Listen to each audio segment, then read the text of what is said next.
Hello বন্ধুরা, আশা করি আপনারা সকলেই খুব ভালো আছেন। অবশেষে বহু জল্পনা কল্পনার অবসান ঘটিয়ে রিয়েলমি আজকে ভারতের বাজারে লঞ্চ করলো রিয়েলমি 7 সিরিজ, যেখানে আমরা দুটো ফোন পাচ্ছি, রিয়েলমি 7 এবং রিয়েলমি 7 প্রো। আপেক্ষিক দৃষ্টিতে যদি আমরা এই দুটো ফোনের প্রাইস পয়েন্ট এবং স্পেসিফিকেশন বিচার করি, অবশ্যই একটা অ্যাগ্রেসিভ প্রাইস পয়েন্টে এই দুটো ফোনকে লঞ্চ করানো হয়েছে। প্রথমে এই দুটো ফোনের প্রাইস পয়েন্টটা একটু বলে দিই। রিয়েলমি 7 এর যে বেস ভ্যারিয়েন্ট 6GB 64GB দাম শুরু হচ্ছে 14,999 টাকা থেকে। বাংলাদেশ অবশ্যই আপনারা 20,000 টাকার প্রাইস পয়েন্টে পাবেন। এছাড়াও রিয়েলমি 7 প্রো এই ফোনটার বেস ভ্যারিয়েন্ট শুরু হচ্ছে 6GB 128GB 19,999 টাকায়, এবং বাংলাদেশে গেলে আপনারা 27 থেকে 28,000 টাকার প্রাইস পয়েন্টে অবশ্যই পেয়ে যাবেন। এবং রিয়েলমি বাংলাদেশও অফিসিয়ালি এই ফোনগুলো লঞ্চ করবে, যদিও কিছুটা টাইম লাগবে, কিন্তু আনঅফিসিয়ালি আপনারা আগে পেয়ে যাবেন। তবুও বলবো আপনারা আনঅফিসিয়ালি কিনবেন না, অফিসিয়ালি লঞ্চের জন্য একটু ওয়েট করে যান, তাতে কিন্তু কিছুটা দাম আপনার কম লাগতে পারে। তো আপেক্ষিক দৃষ্টিতে আগেই বললাম এই দুটো ফোনকে অবশ্যই ভালো লাগবে স্পেসিফিকেশন দিয়ে বিচার করলে, কিন্তু আজকে তো আমরা এইটা বিচার করতে বসিনি। আজকে আমরা দেখব এই ফোনটার খুঁটিনাটি এবং কোথায় প্রাইস কাটেলমেন্ট করে আমাদের মাথায় টুপি পরিয়ে আমাদেরকে ঠকিয়ে দেওয়া হয়েছে। রিয়েলমি কিন্তু এটা ভালোই পারে, এবং সেগুলোই আপনাদের একদম টপিক ধরে ধরে শেয়ার করব। তাহলে চলুন না দেরি না করে আজকের এপিসোড শুরু করি। ভিডিওটা যদি ভালো লেগে থাকে অবশ্যই লাইক করবেন, কমেন্ট করবেন, বন্ধুদের সাথে শেয়ার করবেন, আর নতুন বন্ধু হলে অবশ্যই সাবস্ক্রাইব আর বেল আইকনটা প্রেস করে দেবেন, যাতে নেক্সট কোনো এপিসোড আপনার মিস না হয়ে যায়। আসুন আজকে ভিডিও শুরু করি। ভিডিও শুরু করার আগে প্রথমে একটা জিনিস কনফার্ম করে দিই, রিয়েলমি 7 প্রো এর আনবক্সিং এবং আনবায়াস রিভিউ আপনাদের সামনে তুলে ধরবো। তবে কিছুটা টাইম লাগবে, যেহেতু আমরা কোনো রকম রিভিউ ইউনিট পাই না, নিজেদের পয়সা থেকে কিনে রিভিউ করতে হয়। কিছুটা টাইম লাগবে, আমরা কিনবো, তারপর আপনাদের সামনে একদম আনবায়াস রিভিউ, সৎ পরামর্শ তুলে ধরবো যে আদৌ ফোনটা কেনা উচিত কিনা। তবে বেশ কিছু জায়গায় একদম বুদ্ধি করে কিন্তু রিয়েলমি প্রাইস কাটেলমেন্ট করেছে। প্রথমে আমরা রিয়েলমি 7কে নিয়ে কথা বলবো, তারপরে রিয়েলমি 7 প্রোকে নিয়ে কথা বলবো। রিয়েলমি 7 এই ফোনটিতে আমরা কি পাচ্ছি 6.5 inch full HD plus full view IPS প্যানেলের ডিসপ্লে, সাথে সাথে 90 হার্টজের রিফ্রেশ রেট। হ্যাঁ, রিয়েলমি 6এও আমরা সেম ডিসপ্লে পেয়েছিলাম, সুতরাং ডিসপ্লের ব্যাপারে কিন্তু কোনো রকম মেজর আপগ্রেড এখানে নেই। এর সাথে সাথে আরও একটা ব্যাপারে আপনাদের দৃষ্টি আকর্ষণ করব, এখানে রিয়েলমির যে লঞ্চ ইভেন্ট হয়ে গেল, আমি সারা লঞ্চ ইভেন্টে রিয়েলমি এখানে কি গ্লাস প্রোটেকশন ইউজ করেছে কোনো কথা এটা নিয়ে বলেনি। সুতরাং আমরা আশা করতে কি পারি, এখানে কোনো রকম গ্লাস প্রোটেকশন নেই, থাকলেও কর্নিং গরিলা গ্লাস 3+এর প্রোটেকশন আছে। যদি কর্নিং গরিলা গ্লাস 5-এর প্রোটেকশন তারা ইউজ করতো, অবশ্যই সেটাকে হাইলাইট করতো। এছাড়াও কোনো জায়গায় কোনো ওয়েবসাইটে কিন্তু এটাকে নিয়ে, এবং যারা ফোন পেয়েছেন তারাও কিন্তু এটাকে নিয়ে কোনো মন্তব্য করেননি কি প্রোটেকশন আছে। সুতরাং এটাও কিন্তু একটা উইক পয়েন্ট। এই প্রাইস রেঞ্জে অবশ্যই সেটা কিন্তু আমাদের পাওয়ার কথা ছিল, আমরা কিন্তু ন্যায্য দাবিদার। এরপরে যদি আমরা ব্যাক প্যানেলে খেয়াল করি, তাহলে অ্যাজ ইউজুয়াল পলিকার্বনেট বডি, যেটা একদম স্বাভাবিক। এছাড়াও অনেকেই বলছেন এবং আমিও বলছি, হ্যাঁ একটা নতুনত্ব ডিজাইন রিয়েলমি ট্রাই করেছে। এটা কিন্তু কখনোই একটা নতুনত্ব ডিজাইন নয়। ধরুন আপনি একজন মানুষ, আপনাকে যেমন দেখতে তার উপর একটা মুখোশ চাপিয়ে দেওয়া হয়েছে, শুধুমাত্র এইটুকুই চেঞ্জ। এর যে ক্যামেরা সার্কেলে একটা কালো ধরনের একটা জাস্ট মুখোশ সেখানে পরিয়ে দেওয়া হয়েছে, শুধুমাত্র এটুকুই চেঞ্জ।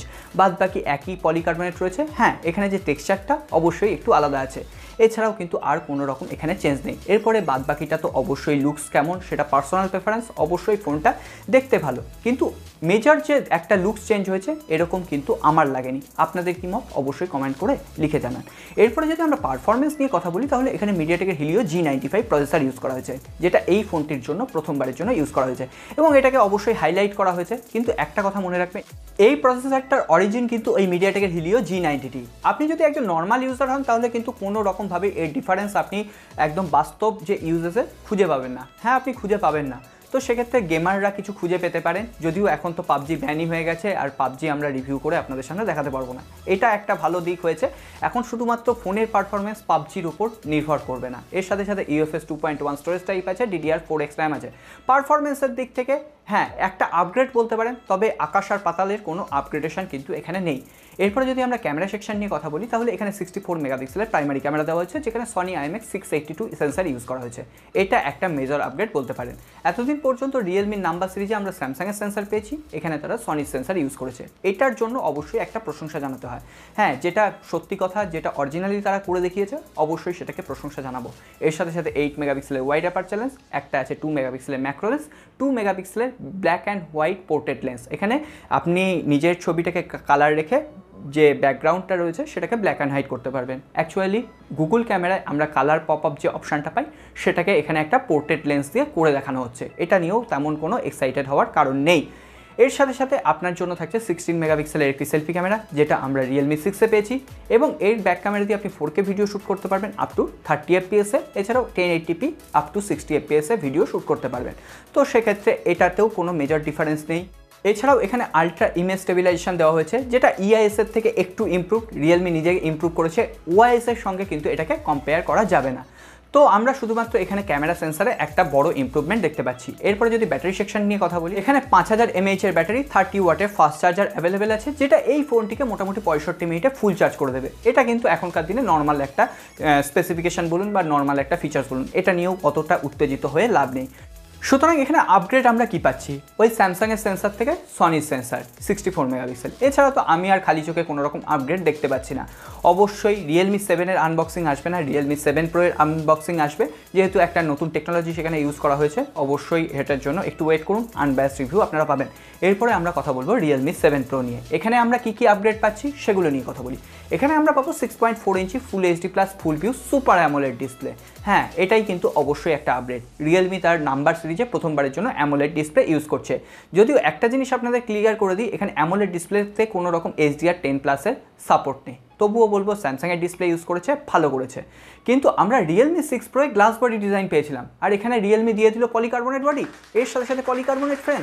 বুঝে দেখুন প্রাইস কাটেলমেন্টটা কোথায় হচ্ছে। পলিকার্বনেট দেওয়া হলো, তার বদলে দেওয়া হলো অ্যামোলেড ডিসপ্লে, অবশ্যই ভালো কথা। এছাড়াও হায়ার রিফ্রেশ রেট এই প্রাইস পয়েন্টে চাওয়াটা অন্যায় হবে, সুতরাং এটা নিয়ে বেশি কথা বলে লাভ নেই। এরপরে আবার সেই সেম টপিক, Realme 6 Pro-তে আমরা কর্নিং গরিলা গ্লাস 5 এর প্রোটেকশন পেয়েছিলাম সামনে এবং পেছনের দিকে। এখানে কোনো রকম হাইলাইটই করা হলো না, আদৌ কি প্রোটেকশন আছে আমরা তো জানতেই পারলাম না, কারণ বলতে গেলে তো বলতে হবে পেছনের দিকে কোনো রকম প্রোটেকশন নেই। এখানে পলিকার্বনেট সেটা হাইলাইটেড হয়ে যাবে। আদৌ এখানে কর্নিং গরিলা গ্লাস 5 এর প্রোটেকশন দেওয়া হলো না, দেওয়া হলো কর্নিং গরিলা গ্লাস 3 প্লাসের। হ্যাঁ, যদি দেওয়া হতো অবশ্যই সেটাকে হাইলাইট করা হতো, আমি বারবার বলছি। তো হাইলাইট যখন করেনি তখন আমরা বুঝবো কর্নিং গরিলা গ্লাস 3 প্লাসের আছে। সুতরাং Realme প্রাইস কাটেলমেন্টটা কোথা দিয়ে করলো, এবং এটা Realmeর অবশ্যই ব্যবসায়িক বুদ্ধির প্রশংসা না করে আমি পারছি না। এর সাথে সাথে যদি আমরা এর পারফরমেন্স নিয়ে কথা বলি, কোয়ালকম স্ন্যাপড্রাগন 720G চিপসেট আছে, যেটা আমরা Realme 6 Pro-তে পেয়েছি। সুতরাং মেজর কোনো আপগ্রেডেশন এখানে আপনারা বলতে পারবেন না। UFS 2.1 স্টোরেজ টাইপ আছে, DDR4X র্যাম আছে। এরপরে যদি আমরা ক্যামেরা সেন্সার নিয়ে কথা বলি, ওই একটাই আপগ্রেড আছে, Sony sensor, Sony IMX682 sensor, 8 মেগাপিক্সেলের ওয়াইড অ্যাপারচার লেন্স, বাদ বাকি দুটো 2 মেগাপিক্সেলের ম্যাক্রো লেন্স এবং ডেপথ মোড ক্রিয়েট করার জন্য 32 মেগাপিক্সেলের একটি সেলফি ক্যামেরা।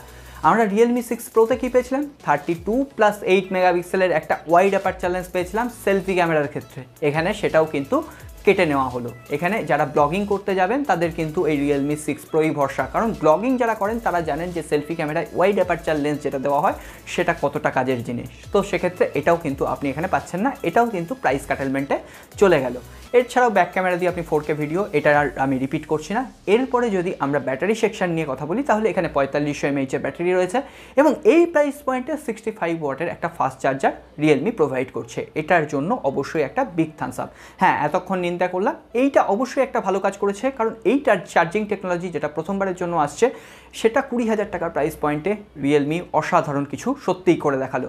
এর সাথে সাথে এখানে ডুয়েল সেল ব্যাটারি ইউজ করা হয়েছে, 2200 মতো, 2250 মতো। সো দেখা যাক এটা কেমনভাবে কাজ করে, আদৌ পরেও একইভাবে চার্জিং স্পিড দেয় নাকি পরে কমে যায়। Realme X2 Pro-তে একসময় আপডেটের পরে বেশ কিছুটা চার্জিং স্পিড কিন্তু কমে গেছিলো, এটা কি হয় সেটাই দেখান। এছাড়াও যদি শুধুমাত্র নিন্দা করি সেটা কখনোই একদম ঠিকঠাক বিচার হবে না। এখানে কয়েকটা জিনিস অবশ্যই ভালো দেওয়া হয়েছে। Realme 7 Pro-তে আপনারা ডলবি অ্যাটমসের সাউন্ড পেয়ে যাবেন, ডুয়েল স্টিরিও স্পিকার আছে, যেটা আপনারা যদি গান শুনতে ভালোবাসেন অবশ্যই একটা ভালো সাউন্ড কোয়ালিটি আপনাকে প্রোভাইড করবে। আনবক্সিং তো আসবে এবং তখন তো হাতে কলমে আপনাদের সাথে শেয়ার করবই। এর সাথে সাথে Realme 7 Pro-তে TUV সার্টিফিকেশন আছে, যেটা এর কনস্ট্রাকশনের ওপর, অর্থাৎ আপনি ছিটে ফোটা জল লাগলে বা ফ্ল্যাশ প্রুফ ডিজাইন বলতে পারেন। এই বালি ঢুকে যাওয়ার একটা সমস্যা আগের দিনে একজন বন্ধু কমেন্ট সেকশনে বলছিলেন, এই যে বিল্ড কোয়ালিটির যে কম্প্রোমাইজ করা হচ্ছে তার জন্যই কিন্তু এটা হয়। সুতরাং এই ফোনগুলোর এই ধরনের বিল্ড কোয়ালিটিতে হয়তো কম্প্রোমাইজ করা হয়নি, সেটা যখন হাতে পাবো তখন একদম পরিষ্কার করে বলবো।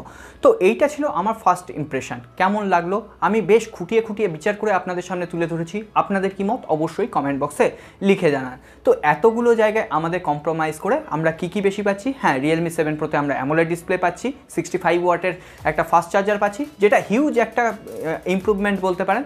এর সাথে সাথে সনি IMX682 এই সেন্সার পাচ্ছি। আমরা ট্যাগ করছি কি, এখানে গ্লাস বডি ডিজাইন ট্যাগ করছি, এখানে কর্নিং গরিলা গ্লাস 5 এর প্রোটেকশন ট্যাগ করছি। এর সাথে সাথে যে পারফরমেন্স সেটাও খুব একটা তো ইমপ্রুভ নয়, সেম প্রসেসর এখানে চালিয়ে দেওয়া হয়েছে। এরপরে ওয়াইড অ্যাপারচার লেন্সটাও কিন্তু আমরা এখানে মিস করছি। এরপরে আপনাদের ফিডব্যাক অবশ্যই কমেন্ট বক্সে লিখে জানাবেন। তো আজকে আর কথা বাড়াচ্ছি না, ভিডিওটি ভালো লাগলে একটা লাইক করবেন, কমেন্ট করবেন, বন্ধুদের সাথে শেয়ার করবেন, আর নতুন বন্ধু হলে সাবস্ক্রাইব বা বেল আইকনটা অবশ্যই প্রেস করে দেবেন যাতে নেক্সট কোনো এপিসোড আপনার মিস না হয়ে যায়। দেখা হবে আগামী পর্বে, খুব ভালো থাকবেন।